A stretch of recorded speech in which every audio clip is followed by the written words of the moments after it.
Hello, beautiful angels. It is Olivia Grace, and I'm back with another video for you guys. And today I am talking about the role of God. And this has been like in my files to make for a while. And I got actually a question from one of my subscribers, Karen, who I absolutely love. She's so amazing, you guys. And we've just been talking over email, but she asked me about basically, how do you get the feeling of the wish fulfilled? So that answer perfectly goes with the role that you are choosing. So let's talk about this first. And just for you guys that are new, because I explained this in a lot of my other videos, but God is formless, and this is my opinion. God is formless energy. And in manifesting, we are giving form to that energy. God is omnipresent, meaning that it is present in all things. It is present in you, in me, in the bed behind me, in the dresser next to me, in the phone that I'm speaking through. God is present in all. Now, because we are conscious, because we are aware of God within us, we can give that form, that formless energy form. And that's what manifesting is. Now, we do this on many levels. We do it on physical levels when we're putting our mind to manifest physical things. We also do it on emotional, mental levels when we manifest certain traits in ourselves, okay? And as we know, that is kind of what self-concept is. It is a bundle of traits. So this video is going to be focused on the role of God in you. I'm going to make another video. I'm going to make a part 2 to this video, the role of God in others, and how you can create a more harmonious relationship with others. And it's going to be answering another subscriber question. I've been getting so many questions from you guys lately. I'm loving it.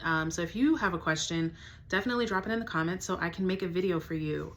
That is really the way that I'm doing like free coaching for you guys right now. So if you have something that you want me to touch on, I will love to, expand on it for you, or even direct you to my videos. I have tons of playlists, you guys, so check. I don't even know where to tell you to look, but you can look on my page. I have playlists that have different topics and one playlist with all of my videos. So I may have already answered your question. You can check through there. Now, anyways, back to this video. So yes, we are giving that formless energy form, and even as our self-concept, the way that we view ourselves, your role that you're playing is your self-concept, okay? So let's talk, now let me just give an example of this, okay? So I want you to think, now wait, before I get into that, a good way to understand this is, number one, there are infinite roles for you to play. There are infinite versions of you. There's no limit that I can only be this or I can only be that. There are infinite versions of you. They are all existing simultaneously, because time is not real, but that's a whole other conversation. So they are existing simultaneously, right? But the one that you express is the one that, of course, you resonate the most with, the one that you identify as, really. The one that you identify as. And this is how you begin to change the role. This is how, when you change the role, you're basically conjuring the wish fulfilled. That is how you do it, is through your role. Now, I want you to imagine in those infinite versions of you, I want you to imagine a nervous version of you and a confident version of you. And I want you to just see them. Even the way that maybe they dress, the look on their face, how they do their hair, how they talk to others, it is very different, right? So someone who is nervous, let's say they're walking down the street, people are looking at them. Someone who is nervous, it's the same you, the you that is nervous walking down the street, seeing people look at her, is going to be what? Self-conscious. Oh my God, do I have toilet paper stuck to my foot? Is my skirt stuck in my panties? Do I have a big zit on my face? What's wrong? Something's wrong, right? The nervous part of you would automatically assume something's wrong. The confident part of you would walk down the street and see people staring at her and be like, oh my God, that skincare routine I did this morning must really be popping, because people can't take their eyes off me. You know, oh, this hairstyle, it does look as good as I thought, because look at everybody looking at me, you know. Oh, that boy over there, he wants to talk to me. Like, I'm not interested, you know, but it's nice that he thinks that I'm pretty, whatever. Okay. Two different versions of you. They're having the same experience, but their reaction is different.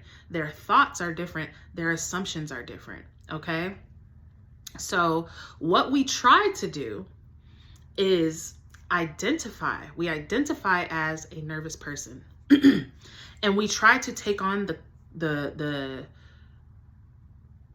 feelings of a confident person. We try to take on the identity, or not even the identity, but we try to take on the traits of a confident person. You may, you know, I don't know, whatever, do whatever.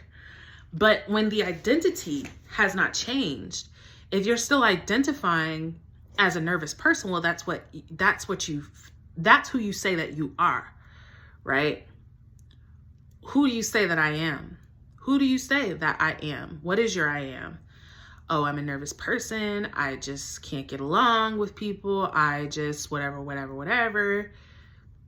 Or I'm a confident person. It's so easy for me to get along with people. Like, people love doing things for me. I love the interactions I have with people. It's two different things, right? So when you're conjuring the wish fulfilled, and this was specifically about, you know, an SP for the subscriber that asked this question. And I just want to pause right here, you guys, and give this woman props, because this woman is literally the only, the best SP story I've ever heard.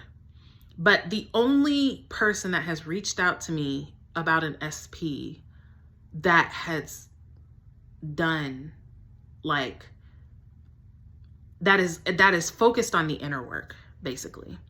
She's not focused on, well, I texted him and he didn't text me back. She's focused on who she's being.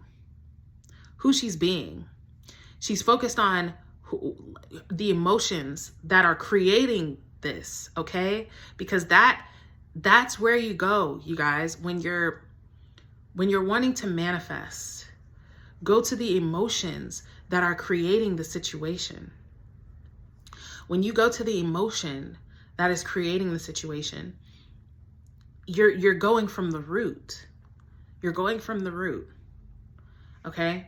So I just want to give her props for doing that. I've been telling her how proud I am, but go to the root, you guys, because I already know, I can tell you guys for a fact, I'll have a success story about her for you guys very soon.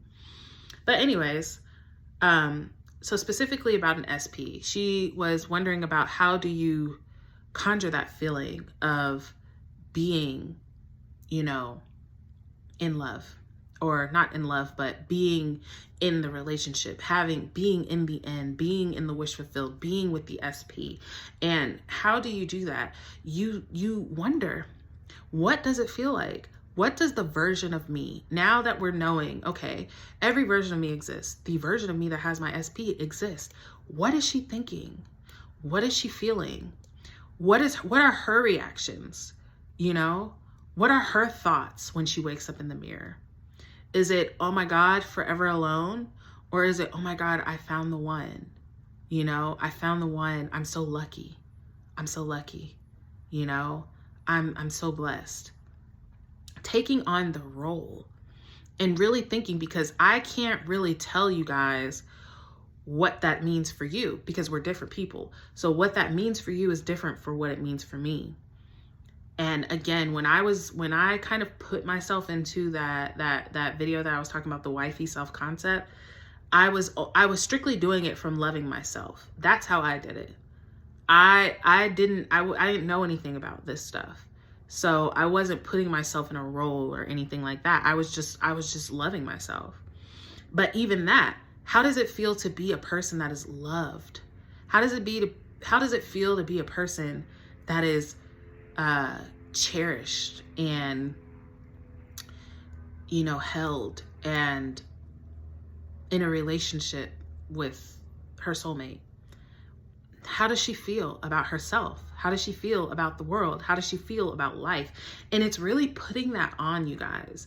You can put this on just in your sat scene.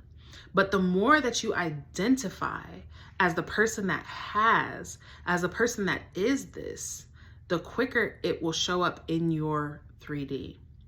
So the more that you identify, because that is the role, right? When Jim Carrey becomes the Mask, right? Think about the Mask, the two characters that he was. He was, you know, the one guy that was like regular guy, whatever. And then he's the crazy, wild, you know, whatever. Think about how they were talking to Cameron Diaz, the different ways that they were.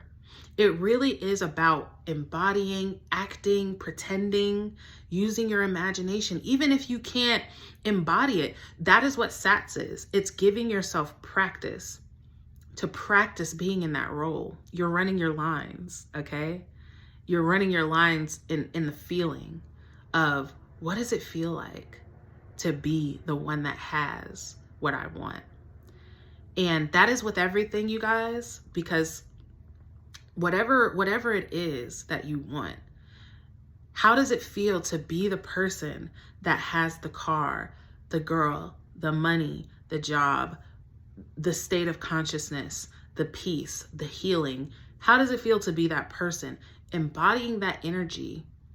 And, you know, in a way you don't know, you know, your higher self will devise the way, as Neville says, okay?